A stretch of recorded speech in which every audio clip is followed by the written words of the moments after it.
Yo, yo, yo, what's up? What's up, baby? 100 in the building, man. I'm super excited.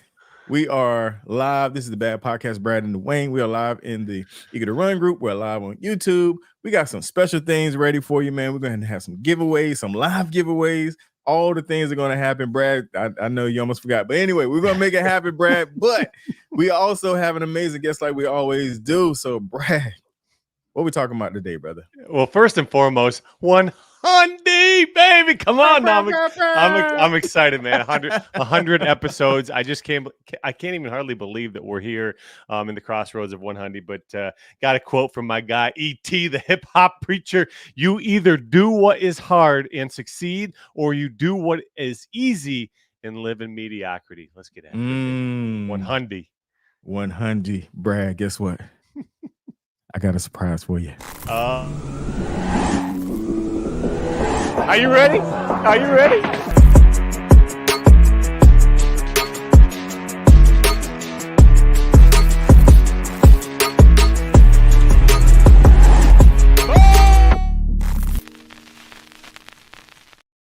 What up, what up, what up? Welcome back to the Bad Podcast. Yo, Brad just seen our brand new intro. You see the smile in his face. I've been holding it in all week. Big shout out to Shane, man, for knocking that out. Also have the salute to Carrie for giving us some extra footage. We got it. We got my man, Brad. Happy 100, brother. I couldn't imagine doing this with anybody but you, my brother. This has been a great journey. And just want to put that out there, man. I ain't trying to cry nothing, but I just want to put it out there before we get started. Yeah, just wow. You saw a smile there. That's authenticity because you guys got me off guard there a little bit. But just very grateful for this opportunity for us to, continue to do what we do on a daily basis. So I'm not going to waste any time today. I'm going to pass it off. Introduce yourself. Tell us a little bit about yourself, and give us a little background. For me. You're talking about, yes, okay. For you. They know who I am. They know who D is. They know who you guys Come on. are. Okay, so it's my time. No, okay. So my name is Erica. I am known as Running OT on Instagram, and I am a running coach. That's what I do. It's my passion. It's what I absolutely love. I've been doing it for forever. I feel like since I was in high school, went to college, did it there too, learned a lot through a lot of mistakes in high school. Took a break and because I was like burnt out and tired and just overworked, overtrained, and not really taking care of my body. Got married, went to grad school, and came back to the sport now after having some babies. And actually came back stronger than I was in college. So that was amazing. So yeah, that's kind of my whole passion right there, is like how I came to be a running coach. And yeah, that's my thing. I'm just gonna segue in here because she was very modest. This is creme de la creme right here. She was an Olympic trial qualifier. She's a mom of 4, and she's a run coach. But there was a few things that you said in there. You had this massive comeback, right? You had this epic comeback. And today I really want to direct the conversation. How you first and foremost. Oh, we got the comments going. All right, cool. Yeah, man. 100. We're pulling out all the stops today, Love baby. it. All of them. Yeah. So I want to talk about your epic comeback and sort of like first and foremost, like how do you balance being a mom, being a runner, being a run coach, all the things? How do you do it? Well, that's something that I kind of just learned up through the time because I mean in college and when I was doing a lot there too, you're a student, you just carried all the weight of the world trying to do all the things. I wasn't taking care of myself. So when I came back to the sport after having kids, I went to grad school. What really helped balance everything out, I want to say, is just taking care of myself first, knowing boundaries as far as like listening to my body, as far as like, what is it telling me, understanding the cues, if I'm going too hard and going, when to rest. But the biggest thing too is just having that support, somebody else on my corner, right? My husband is like my rock and my foundation. So he really takes care of me, making sure that I take care of myself first. So that has been a really big game changer that I didn't really have, is just somebody really pouring into me. So it could be like, it was my husband. And then I also had a really good coach as well. So I think the community, right, is having that team behind you kind of lifting you up, letting you know that you can accomplish these big goals that you have for yourself, but doing it in a safe, proper way. And so that I think has to be the biggest thing too, is just having the right people on my corner. 100. Yeah. You talk about hubby. Is hubby a runner? He actually he runs. He's not as like competitive as I am, but he does enjoy getting out there. In fact, it's so funny. Like one of our first when I knew he was special was because he like signed up for a half marathon without even training because I was doing it, and this is when we were dating. I don't know if it was like to impress me or what, but I was like, oh, Oh, okay, it definitely was. he's here. I was like, he's here. Okay, cool. But the funny thing too is he was trying to run with me, and then I think at mile 4 he's like, I'm gonna go ahead and slow down. Like, don't wait up. And I was like, I'm not gonna be slowing down. Like, I will not be waiting up. But that was really cute, and so Yeah. kind of won my heart a little bit there. Heck yeah. My wife also signed up for a half marathon when we were early on in the dating game, and she hasn't ran since. So similar story. Hilarious. Dwayne and I know quite a bit about the support system and community and all that exposure because fitness is hard, running is hard. But if you can, obviously if you can surround yourself with people that are going to lift you up and support your journey, through the thick and the thin and all of that stuff, man, that makes it a whole lot. I'm not even going to say easier, but just having that support system in your corner, that makes a massive difference. Dwayne is not a runner, and I'm still waiting for him to kind of sign up for a race and just support me the way that I support him. And I have a physique show. Let's go. So listen, there's this a nice word. It's a nice phrase that I really enjoy. It's called moral support. That's where That's your extent. We all have a role. That's right. You got to know your role, man. And like The Rock said, shut your mouth. So when it comes to running, I will shut my mouth. I would not be running. But no. So what we talk about spouses, we talk about family members. What we built with the Each One community is a community of strangers that become family. Yesterday was my good friend Todd Mika's birthday, and when I tell you, didn't know him before the program, and literally I would drive to Columbia right now if he called. That kind of bond built, and that's something that if you don't have the support at home, you also have you can find an amazing community. I know the run community is special. Bodybuilding, there's even a community in that, because that's Brad didn't mention it, but that's what I participate in, natural bodybuilding. So there's also a community in that, but yeah, support system in doing anything, especially with moms, even if it's not in-house, having somebody to give you that word of encouragement, to give you that motivation, or to look like me, be that moral support on the sidelines, whatever. That's super important. So I'm really glad you brought that up. But I do have a question for you. So, Brad talked about all the accolades and talked about the balance, but and he mentioned some competitiveness there. Have you found a place where you kind of tapped into that athlete and you had to put some things to the side? Because everybody talk about balance, but nobody talk about really zoning in and going after a goal. Have you had to put yourself in those spaces doing what you do? Oh yeah, absolutely. So when you are chasing big goals and you have these big things, you do have to make sacrifices, right? There are sacrifices. And honestly, for me, things like even going to sleep early, right? Friends and stuff going out, let's meet up and go over here. It's like, well, I really can't. I have to wake up early and I have to do these things. So there are a lot of sacrifices, even as far as your nutrition. You're kind of being very mindful of what you're putting inside your body, and kind of careful about those kinds of things, and just really taking care of all of those things. And so there are sacrifices. I don't feel like I do anything super extreme. I feel like my lifestyle is really balanced and very healthy. And the choices I make are good to support my training and support what I'm trying to accomplish. I have good priorities for what I want to do, right? And then it all comes in seasons, right? So I have 4 kids, and I haven't been competing at a super high level the entire time, right? So in seasons, I've had to cut back and not really focus because that was not my priority. And it's okay. I can still train. I can still do a lot. I still maintained running through pregnancy and doing all those things. I wasn't competing at the high level that I was before, So there is sacrifice there too, as far as like, what do I want to focus on in this season, and being okay with that. It's all up and down, ebbs and flows. You can't expect to always be high, and kind of having that understanding in yourself, that self-awareness. And so there's sacrifices there too. So I've had the high level, and as a family, we come together and say like, okay, this is the time, this is the season where I'm going to be chasing these big goals. How are we going to make that work in our family? And where I do my training, like couldn't impact my husband too. Like he had to be on board with what I'm doing. And so sacrifices a lot of time in our schedule, just kind of, what is it?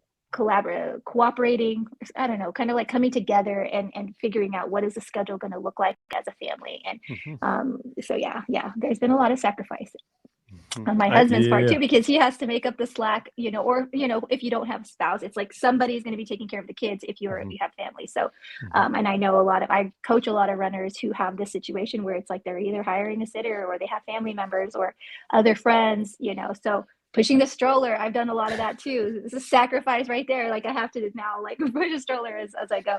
So yeah. That is really good. Go ahead, B. No, I was just gonna say, well, first and foremost, try to marry somebody that doesn't have the same hobbies as you. I guess. That's so good.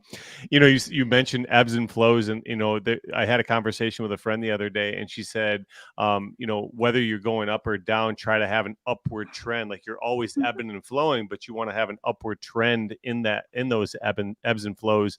And I think you talk about this sacrifice, and I think sacrificing some of that time with your friends that are saying, hey, let's go out on the Friday night when you're planning a 12-mile run on Saturday morning, or you have these big goals of getting on stage, or if you have these big goals of losing weight or whatever it is. I think that's the best form of self-love, is saying no today, because you're saying yes for a bigger, grander goal, whether it's tomorrow or 10 days from now or 100 days from now, whatever it is. I think that's the best form of self-love. And, and really, just having a passion for what you're doing. And right now we're talking about running, but, in the grand overarching theme today is fitness, wellness, well-being.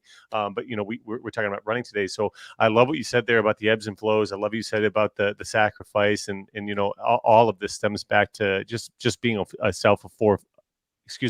a form of self-love, investing your time today for a greater tomorrow. 100%. That's dope, man. And kind of we like I said, we're talking about running, but that reminds me, even on the bodybuilding side, like you don't want to be in prep for multiple weeks. I knew I couldn't. I think I would be like homeless if I had to go longer than the 20 weeks that I did. But that's the thing, like when you make that decision, I like that, coming together as a family, saying, okay, this is the season we're in, this is what's about to happen, and then everybody know what's coming, and everybody kind of know, like, okay, like Daddy's going to bed at 7:00 and waking up at 3, and we can't go out to eat, or if we go out to eat, we got to drop him off home, all of those things. But and all that's real.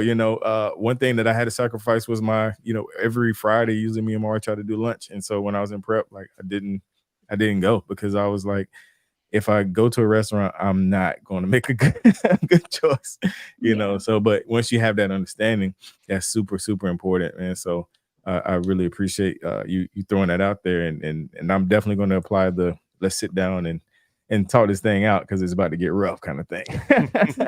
Yeah. It just helps when everybody's on the same page. Absolutely. Support each other. 100. Can you talk, so a lot of people are watching right now that, we're trying to build this running community, and a lot of our clients, they're coming off of a 50-pound weight loss goal, and they start to sign up for races, so in the back of their minds, a lot of these brand new runners think, I have to run, and I have to run only to prepare myself for a competition, whether it's a 5K, a 10K, a half, or a full. Can you talk about the significance or the positive impact strength training? Because I saw you really promote strength training through your Instagram. And what's the positive benefits of strength training when preparing for a race? Oh yeah, that's a huge thing, especially with new runners, people that come to me and they want to do their first 5K or something, or even just want to start running from couch, like you said, couch to whatever. strength training is going to be your best friend, especially at the beginning. So if you're lost weight, I'm assuming you've probably been strength training. You're already on a good regimen. So you're already in a good position to start running. So your body's prepared for the demands of running, because running is an impact sport. So there's a lot of risk for injury. There's a lot of risk for things. And a lot of people will say like, oh, running is so bad for your knees. But the thing is if you strength train and you strength train properly and you're preparing your body for the demands of that impact, then you're less likely going to have an injury. So good to have that prior to running is that strength foundation, but continue it. So a lot of times people will end up doing a strength program and then stopping and then starting to run, but you have to find a good balance between the both so that you can continue to keep those muscles strong to support the joints. So definitely, if you are starting, find a good balance, a good routine to where you could do both still, and then slowly start to progress yourself into the running. Okay. So not every single day, give yourself some rest days in between, especially if you're a brand new runner. And then don't be afraid to walk, run walking methods, super good for people that are new at running. So you're slowly exposing that to your body so you can get used to it. So yeah, definitely give yourself grace, listen to your body, rest plenty, all the good things. Strength training, folks, man. I hope you're listening to this because I preach strength training. And, as a brand new runner, somebody thinks that all I have to do is run to become a good runner. And that's just so far from the truth. And I see it all the time where, you take somebody that's a decent runner and they just keep on regressing because they feel like, okay, I got to put more miles on. They take that strength training. They're not resting. They're not finding that balance with rest and pushing the limit. And they just keep on going backwards. They're spiraling. And it's sad to watch because like some people are so fixed in their mindset. You can't tell me. You just can't tell me. I'm not gonna do what you say to do. And so strength training, I appreciate you saying that. That's coming from a real prime time, cream de la creme, I think I said in the beginning, yes. Runner and run coach. So Erica, thank you for that. As we creep up on that 20-minute mark, I want to ask, I always ask all of our guests, what's the best piece of advice? You talked about support and having the right environment. You talked about strength training. You talked about balance and rest. What's the best piece of advice you could offer somebody that's listening that's either maybe spiraling, maybe they're regressing in their game, or they're brand new to the run game. They're preparing for their next big event. What's the best piece of advice you could offer? Oh gosh, there's lots of little nuggets that I could offer, but I think the biggest thing is just not comparing to somebody else, right? I think a lot of us start to look at, because usually when you get into running or you get into any sport, it's probably because somebody's influenced you, or if you see somebody doing something cool, you're like, well, I want to do that too. So really focusing on your own journey, where you're at, focusing on yourself, and not really just trying to do what so-and-so is doing or doing it like the way they're doing it, because first of all, you don't know the full picture and where they're at and what all the things, but really if you just focus on yourself, enjoying where you're at and being patient with yourself, giving yourself grace and not really trying to rush the process, you're going to be fine. So just keep showing up, do the thing, give yourself proper rest. But yeah, that's the biggest thing too, I see, is just focus on your journey and don't rush the process. Be patient with yourself. You'll reach the goals that you set for yourself, whatever it is, but just be patient, keep working at it. Don't give up. Yeah. Patience, don't stop, right? I mean, a lot of our clients, they they set their goals high, which we all want our goals to be set high, and they experience frustration and they become discouraged because they go to bed at night and they're like, okay, tomorrow I'm gonna have that breakthrough, and they don't have that patience. But then instead of being even further patient, what do? They're like, I think I'll just quit instead. It's just easier to go back to the old ways and not keep progressing. That's just tied into our fitness industry and seeing people come up short and accepting that, I guess. So hey, I want to know something personally. What's something that you're extremely something that you're extremely proud of, something that maybe you're the most proud of in your, whether it's professionally or personally? Well, I'm proud of my children. They're such good kids. Just as far as yeah, just them showing up and just being there, they just light my life. They're the thing I'm most proud of. And so yeah, and they inspire me. Like honestly, everything I do, everything I am, like my reason and everything is because I want to be a great example to them. So honestly, like my kids are like my pride.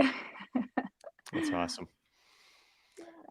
All right. So while we got some people live watching, we'll do our first live giveaway to somebody that is watching right now. I got a quick trivia question, sort of trivia, but I mean, you know, you got to pull it up real quick when you're trying to mix stuff up as you go. So if you're watching live right now, give me one, she mentioned one thing, but tell me one thing about this episode that sticks out to you on YouTube, on Facebook.